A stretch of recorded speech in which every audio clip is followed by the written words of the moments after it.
While Syria's interim President Ahmed Al-Sharaa has said that his country is holding indirect talks with Israel to calm tensions between the two nations, following Israeli strikes that threats against Syria since Bashar al-Assad's ouster. There are indirect negotiations taking place with Israel through mediators to calm the situation so that things do not reach a point where both parties lose control. Israel's military interventions are random interventions, and Israel's interventions broke the law of the 1974 agreement.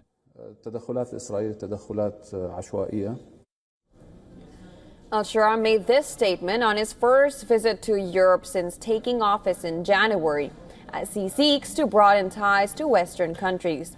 During the press conference in Paris alongside French President Emmanuel Macron, he said Syria is trying to speak with all countries to pressure Israel to stop interfering in Syria's affairs, violating its airspace and bombing its facilities. Now, Macron condemned Israeli strikes on Syria, saying they would not guarantee Israel's long-term security.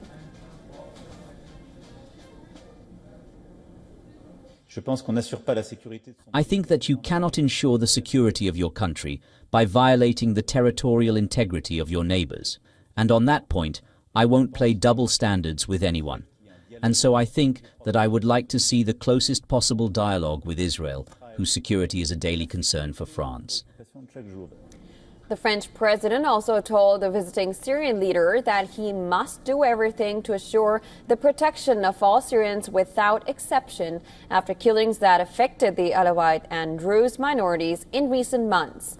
Now, in response, Sharaa said that Syria is committed to holding whoever who kills a civilian accountable and punishing them according to the law. Macron, meanwhile, also called for a continuation of the gradual lifting of European economic sanctions on Syria if the new Islamist authorities stabilize the country. And he also added that Washington should follow suit and hold off for as long as possible from withdrawing American troops from Syria. It is in everyone's interest, including that of the Americans, to reflect on helping lift the sanctions on the Syrian people, to enable them to reclaim their country more quickly, to rebuild more quickly, and to welcome refugees back to their soil, and to delay as long as possible the withdrawal of the military forces in Syria. Sharaa further said that there was no justification for maintaining European sanctions imposed against the Assad government. These sanctions were imposed on the previous regime because of the crimes committed by the regime.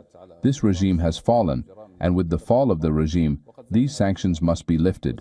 Nothing justifies maintaining sanctions because they will be sanctions on the people.